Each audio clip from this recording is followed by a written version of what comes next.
How did a man from India end up building one of the most expensive homes in Utah around the turn of the 20th century? Hi everyone, Ken here. Today we are uncovering the story of the Alfred McCune Home. Hit that like button to let YouTube know you appreciate historic homes, and let's begin exploring this house. In 1849, Alfred McCune was born in Calcutta, India. Growing up, his parents were converted by Mormon missionaries and made it their life mission to join the church in Utah. When Alfred was 8 years old, his family began their 9-month journey to Utah, taking a train from New York City to Chicago, then setting out west on a wagon to complete their journey. When they finally arrived, Alfred's father immediately set out to marry several other women, as polygamy was a common practice in the Church of Latter-day Saints. In no time at all, his wives gave him 15 more children, and with resources spread thin, Alfred and his siblings grew up in poverty. From an early age, he worked on a farm and labored for the expanding railroad industry. By his early 20s, he had become familiar with the logistics of building railways and began supplying grain and other necessities to the workers. This endeavor was so successful that he and a couple of his friends pooled their life savings to open a general store together. Alfred continued to live modestly, saving as much money as possible, and by his early 30s, he was able to purchase a 6,000-acre cattle ranch. For the first time in his life, he had enough money to live comfortably and proposed to the love of his life, Elizabeth Claridge. The two married and quickly grew their family to include 9 children. During all of this, the railroad industry only continued to boom, making people fortunes seemingly overnight. Alfred once again invested his life savings, pooling his money with business partners to build railroads. As the years went by, he formed and co-founded several more companies, all dealing with the construction and servicing of railroads. Then as he approached his 40s, he branched out into mining, but by this time, the United States was pretty picked over. He established his mining operations north of the border in Canada and headed down south to Peru, where he established the most profitable copper mine in South America. Being business savvy, he secured contracts to build railroads throughout Peru in exchange for 5 million acres of land. He went on to found and co-found no less than dozens of other companies, which we could talk about all day, but his true legacy was back in Utah.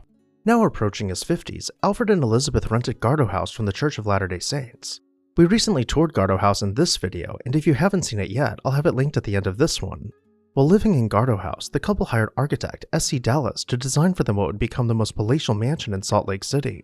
They sent Dallas on a 2-year tour across the United States and Europe to study architecture. And when he returned, construction started on the Alfred McCune Home.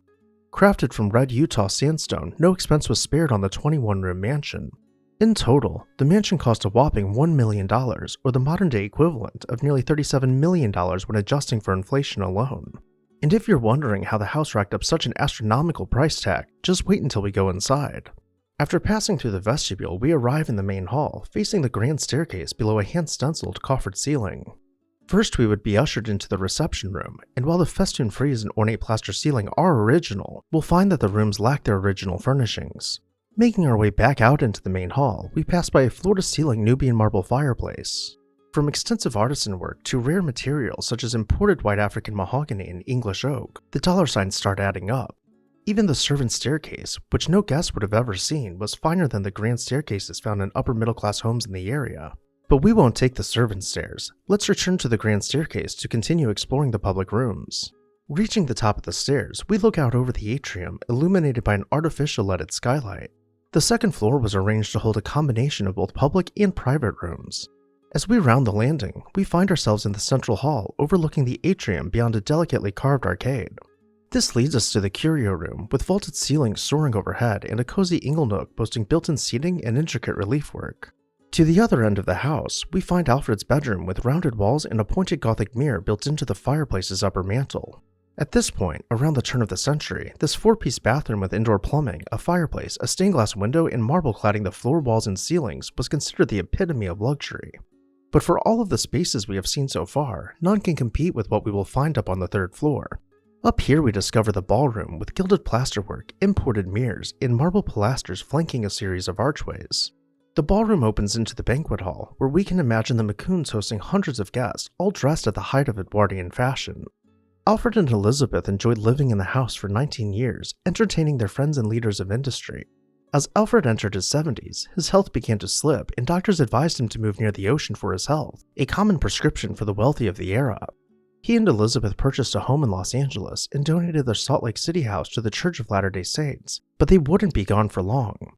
Less than 3 years after the move, Elizabeth's health took a turn for the worse, and she wanted to move back to be near her family. The following year, she ended up passing away surrounded by her kids and grandkids. Losing Elizabeth was hard for Alfred. She had been his only love, and he had known her since he was just a boy, long before he ever had any money to his name. He left Salt Lake City in the United States, never to return again, with reminders of her being too much for him to bear. In 1927, he passed away while in France and was later laid to rest at her side. Their mansion was originally intended to serve as the residence of the church president, but it was far too grand to justify that use. The palatial residence was shuffled around the church for decades, becoming a music school and later a university center. The church sold the mansion in 1973, and since then, it has been carefully maintained and restored, both inside and out. What did you think about the Alfred McCune home? Let me know your thoughts down below in the comments section. And while you're there, make sure to hit that subscribe button so you never miss an exciting episode of This House.